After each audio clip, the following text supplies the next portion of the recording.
Greetings, friends of liberty.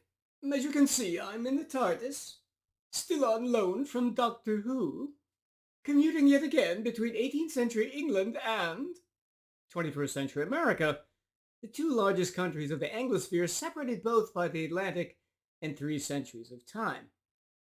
These two most prominent countries, with the addition of Canada and Australia, are leading the fight against political correctness, a fight we might say primarily waged against our own respective woke natives. And where are the, as you say, Kiwis? Sadly, nowhere to be found. They appear all woke now. Now, I must say that when I, as an 18th century Englishman, arrive back in the 21st century and see the book we're reviewing, Joanna Williams' How Woke Won, the elitist movement that threatens democracy, tolerance, and reason, it saddens me. Why?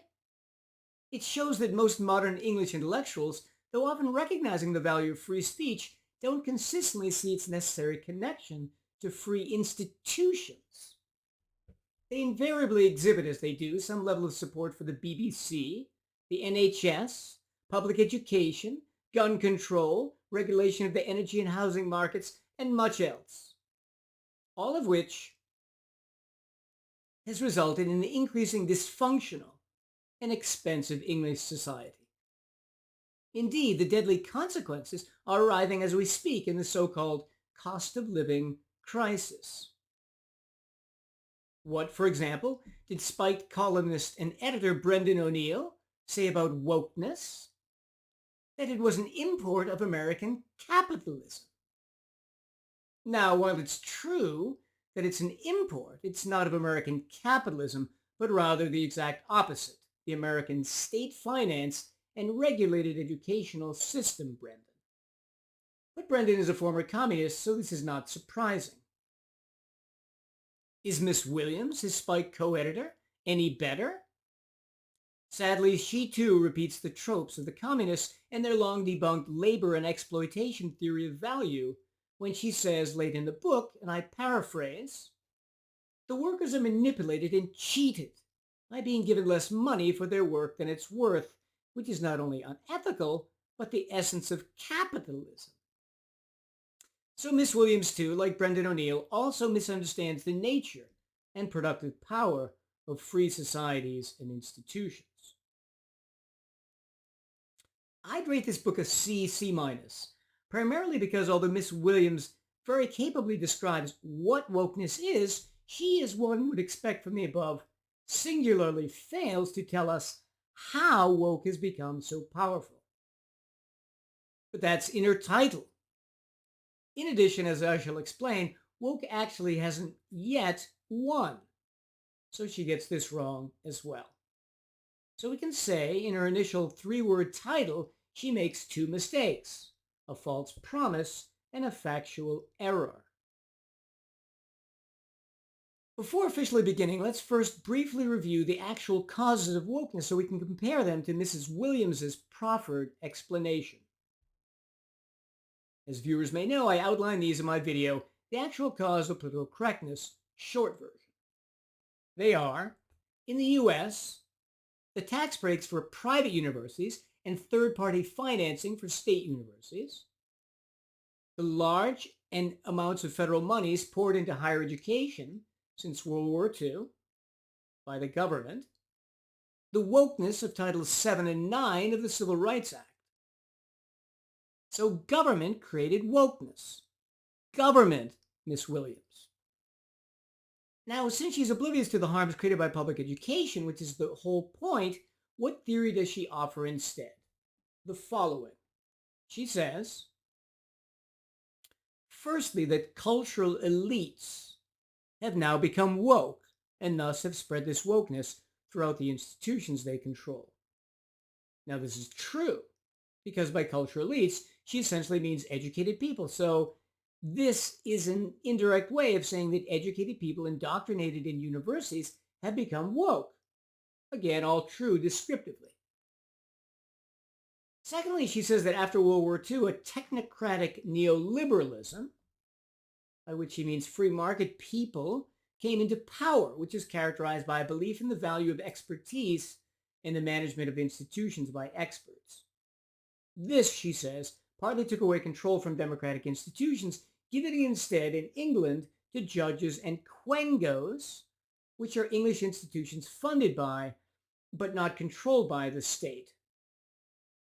So this happened in the 70s. And after the 70s, well, she argues that more and more people went to college, which is true, but then she magically says that woke thinking came into being. But how exactly? How did it come into being? This is what she promises us.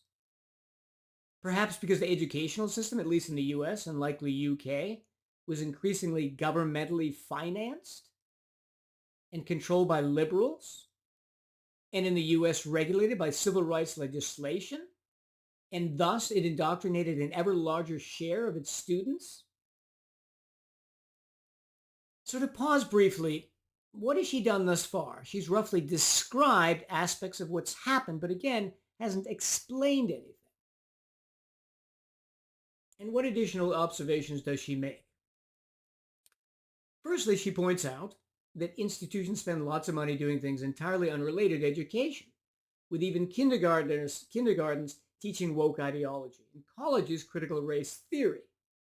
So yes, that's true, but does she imagine this would happen if we, the public, who doesn't believe in wokeness, could buy our education directly, as we used to? Has she ever heard of the very neoliberal Hillsdale and Grove City colleges, whose students are financed completely privately and who have no wokeness? Can she perhaps see a connection? Secondly, she points out that woke ideology is facilitated by massive bureaucracies which spread woke values easily, and that government has gotten bigger, which is all true. But why precisely does she imagine government got so big? Perhaps because liberals in academia, getting lots of state funding themselves, created students who also believed in the massive state funding of many types of institutions throughout society? Thirdly, she points out that the culture wars are exemplified by the elites believing that their values are superior. But that's nothing new. Elites have always believed this to be true. Now let's examine her second titular mistake, that wokeness has won. But has it actually?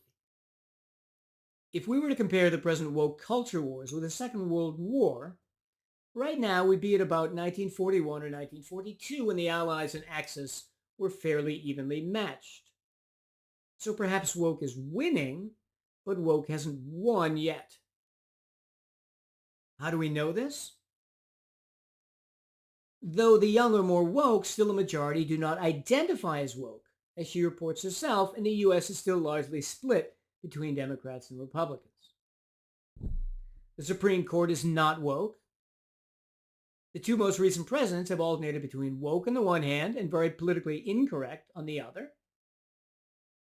Various attempts by woke President Biden, his administration, or others, as in establishing a Ministry of Truth, notifying the FBI of complaining parents, and opposing Florida's ban of LGBTQ education to early grade schoolers, have backfired, with Biden's popularity plummeting as a result. Now, Ms. Williams could respond to these objections by highlighting the color casting in movies and theater, but she doesn't show how often this happens statistically. She just gives examples. Similarly, she points out that wearing hoop earrings can get one accused of cultural appropriation without asking how many white women have actually given up wearing hoop earrings. And how many instances of cultural appropriation are there still in the US every day? Millions? For example, how many American restaurant owners are giving up preparing ethnic dishes that don't correspond to their own ethnicity? 1%? She mentions classical orchestras, increasing diversity by importing instances of black musicians. So again, she should tell us, how often has this happened? Similarly, if Ms. Williams wanted to show a completely woke capitalism, she would need to show percentages. How many companies actually abide by and not just claim adherence to woke values. Actions, of course, speak louder than words. How many companies really practice equity, inclusion, and diversity. To what degree? I'm not saying it's not happening at all, but she shows us no hard numbers, but just gives us examples and then claims woke has won. But we know that a silent majority exists, and we also know liberals are often inconsistent, as Miss Williams herself points out. So this victory can't be assumed from anecdotal evidence. Now again, none of this is to deny that woke could win, but it hasn't yet. And its troubles are actually just beginning, since the more powerful woke gets, the more get woke, go broke comes into play. Nothing is more fundamentally irrational than woke, and the irrational can only destroy, not create. And we also still more or less live in a democracy, as Miss Williams herself points out in offering solutions to fighting woke culture. And so we can and do vote against woke policies. The likely destruction of the Democrats in the coming fall midterms will certainly be partly a rejection of Biden's woke policies. I should note in conclusion that while this review has been critical, this book did get a C, C-, and that's because the author excels in describing the last 10 years or so of the culture wars in great detail and proficiency, summarizing recent developments as well as any modern writer.